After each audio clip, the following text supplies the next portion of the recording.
সত্যি হইল যে আমি ঘুষ খাই না, আমি হারাম খাই না, আমি কারোর টাকা মারি না, এই জন্য আমার গলার শক্তি এত বেশি।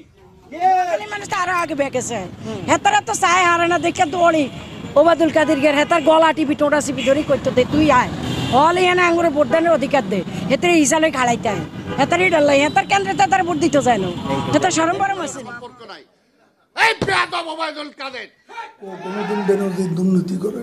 প্রথমেই আপনারা শিরোনাম দেখবেন। শিরোনামে বর্তমানে বাংলাদেশের যে আইকন ব্যক্তি সে হচ্ছে ওবায়দুল কাদের, আওয়ামী লীগের। উনাকে বিএনপির এক নেত্রী এবং এক নেতা দুইজনে ইচ্ছা মতো ঝাড়লেন এবং বললেন উনি একটা বেয়াদ্দপ। উনাকে মাননীয় প্রধানমন্ত্রী নিয়ে এসছে ধার করে, নিয়ে এসে উনাকে এই ধরনের কথা বলাচ্ছে। এই ধরনের যুক্তিগতা ছাড়া কথা বলা কতটা মানে অনলাইন জগতে এসে মানে বিশেষ করে স্বাধীনভাবে একটা মানুষ কথা বলার মধ্যে একটু তারতম্য থাকা উচিত। মাননীয় প্রধানমন্ত্রীকে নিয়ে বারবার নাম বিগড়িয়ে বলছেন শেখ হাসিনা শেখ হাসিনা, এই জিনিসটা কতটুকু আপনাদের কাছে যুক্তিসঙ্গত হয়েছে? চলুন আমরা এক সাধারণ জনগণের প্রতিক্রিয়া দেখি বাজেট নিয়ে উনি কিভাবে কথাগুলো বলছে শুনে আসেন। কেন আগে চাউল ছিল 12 টাকা কেজি, এখন চাউল কিন্তু 90 টাকা কেজি। আগে তেল কিন্তু আমরা 32 টাকা কেজি, এখন তেল কিন্তু 220 টাকা কেজি। আগে পেঁয়াজ কিন্তু 8 টাকা 5 টাকা কেজি, এখন পেঁয়াজ কিন্তু 100 টাকা কেজি। আগে কাঁচামরিচ কিনতাম 20 টাকা কেজি, এখন কাঁচামরিচ কিন্তু 1000 টাকা কেজি। এই কোন দেশের সরকার? এই কোন কালোবাজারি? এই কোন কালোবাজারি? আমি জানতে চাই এই শেখ হাসিনার কাছে, আমি জানতে চাই কাওয়াকাদের কাছে, আমি জানতে চাই হাসান মাহমুদের কাছে। তোমরা যে বড় বড় কথা বলো দেশের উন্নয়ন হচ্ছে, কিসের উন্নয়ন করছো? কাঁচামরিচ 1000 টাকা কেজি, এই উন্নয়ন। চাউলের কেজি 100 টাকা কেজি, এই উন্নয়ন। গরু মাংস 1000 টাকা কেজি, এই উন্নয়ন। বিএনপির সরকারের আমলে ছিল 60 টাকা গরুর কেজি, 60 টাকা। ছেলে মেয়ে ভাই বোনদেরকে নিয়ে খুব সুন্দরভাবে খাইতে পারতাম। এখন আমরা তো গরু মাংস ধরে থাক, মুরগির ঠ্যাঙের কাছেও যাইতে পারি না। কেন? এই যে আমরা কি বাংলাদেশের সরকার নয়? ওই আওয়ামী লীগ, যুবলীগ, ছাত্রলীগ, মহিলা লীগ, শ্রমিক লীগ, হকার্স লীগ, এরাই তোমার মানুষ। আমরা বাংলার জনগণ কোনো মানুষ নয়, আমরা রিক্সা শ্রমিক কোনো মানুষ নয়, আমরা গার্মেন্টস শ্রমিক কোনো মানুষ নয়, আমরা মোটর শ্রমিক কোনো মানুষ নয়। তাহলে তুমি কার ভোটের অধিকারের সরকার? কার ভোটের অধিকারের? তুমি রাতের ভোটের অধিকারের সরকার। কালো রাত্রে ভোট করো, দিনের ভোট রাত্রে করো, এই সরকার। তুমি মনে করো না বাংলার জনগণ আর বসে থাকবে না। আমরা হানাদার বাহিনীকে বাঁশের লাঠি দিয়ে বাড়াইছি, আবার দরকার হলে 71-এর মতো এই 2023 সালে আবার একটা যুদ্ধ করব। সেই হলো বাংলাদেশ যুদ্ধ আবার ঘোষণা করা হলো।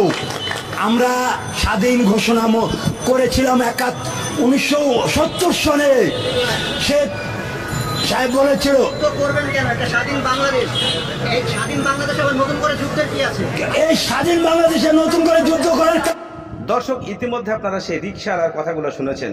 রিকশালা যে কথাগুলো বলেছে, বর্তমান দ্রব্যমূল্য নিয়ে আমাদের বাংলাদেশে যে ঘটনাগুলো ঘটতেছে, যে কথাগুলো চলতেছে, এর মাঝে কতটুকু আমাদের যুক্তিকতা আছে? এই মানুষটা যে কথাগুলো বলেছে সে একজন রিকশা চালক, দিনমজুর, দিন আনে দিন খায়, কিন্তু তার কথার সাথে কতটুকু যুক্তি আছে যে বর্তমানে বাজারের দ্রব্যমূল্য যে দাম, সেই মানুষটা অনেক কষ্টে যন্ত্রণায় এই কথাগুলো বলেছে। কিন্তু এই মানুষটার কথাগুলো বলার মাঝখানে আপনারা সাধারণ জনগণ যারা আছেন তাদের কাছে কেমন এই কথাটা আসলে কি সত্য, নাকি এই কথার মধ্যে কোনো লুকোচুরি আছে? এই কথাটা কতটুকু বাস্তবতা রূপ ধারণ করেছে, যে কথাটা আপনার আমার সবার মনে কতটুকু দাগ কেটেছে যে এই মানুষটা এই কথাগুলো বলছে।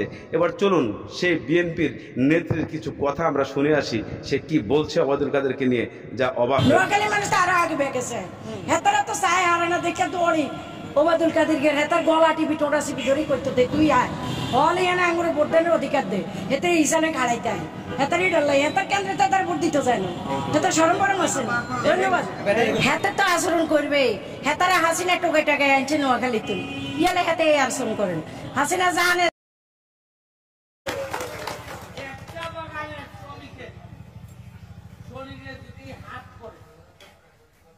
আমি কি ধরনের আগুন হইতে পারি তোমরা খালি আমার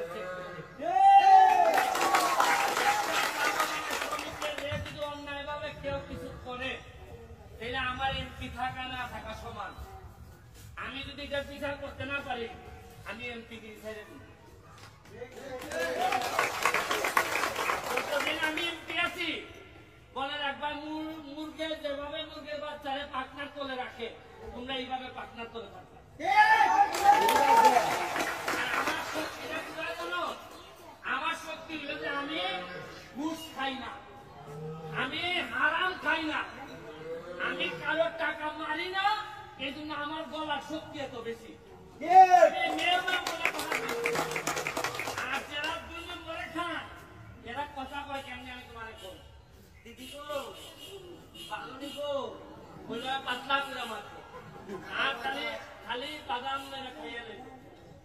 আমার গলা শক্ত কারণ আমার ভিতর পরিষ্কার। এটাই এটা কইতা দেখেন আমার চাপো চাপো মধ্যে এ ফ্যাঙ্গেল আইনি হ্যাঁ আচ্ছা কইলাম এটা জুড়ে কইলে সবাই যেন শুনে।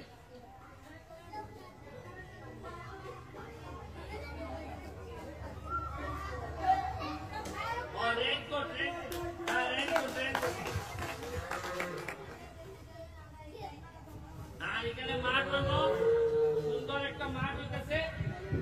এই ব্রিজ হইব আর এটা বাইন্দে ভাঙ্গা লিখতেছে রাস্তা এটারও ঠিক করাই। আর এই মাঠ ঠিক করে দিয়া এখানের মধ্যে আমি গ্যালারি বানাই দিব বসার। বিকাল বেলা কাজ শেষ করে গোলাপান খেলবো। তোমরা গ্যালারির মধ্যে পাকার মধ্যে বইয়া পাহাড় উঠে পাহাড় এক কাপ চা দেবে।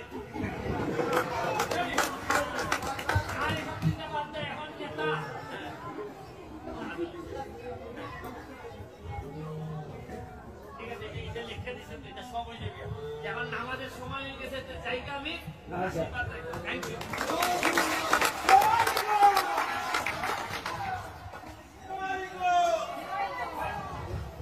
দর্শক ইতিমধ্যে আপনারা সেই নেত্রীর কথাগুলো শুনেছেন।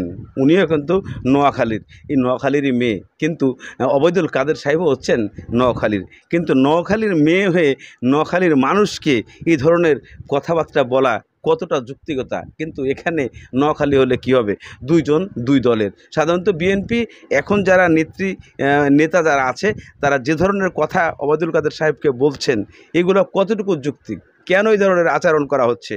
দর্শক আমি একটা জিনিস বলতে চাই, তারা ক্ষমতায় আছে, তারা ক্ষমতায় নাই, এটাই পার্থক্য।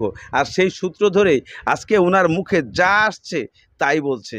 এটা কতটুকু যুক্তিক? এটা কি ন্যায় নাকি অন্যায়? আপনারাই কমেন্টের মাধ্যমে লিখবেন। এবং বিএনপির এই নেত্রীর কথাগুলা মানে কতটুকু সঠিক এবং কতটুকু যুক্তিপূর্ণ কথা উনি বলেছেন আপনারা অবশ্যই বিবেচনা করে এই জিনিসগুলোর উত্তর দেবেন। বিশেষ করে এসেই আপনারা হুট করে একটা ব্যাড কমেন্ট করে দিবেন না। আগে ভিডিওটা দেখবেন, জানবেন, বুঝবেন, তারপরে একটা কমেন্ট করবেন। তাহলে সেই কমেন্টের রিপ্লাই আমরা সঠিকভাবে দিতে পারবো। কেননা একজন মানুষকে নিয়ে হুটহাট একটা কমেন্ট করে বসে থাকেন, যে কমেন্টটার কোনো মূল্য হয় না। অর্থাৎ বিশেষ করে এই যে বিএনপির যে নেত্রী, উনি যে কথাগুলো বলেছে তার কথার মধ্যে অনেক কিছু লুকিয়ে আছে এবং প্রকাশ্য অবৈদুল কাদেরকে নিয়ে এই ধরনের কথা বলেছেন।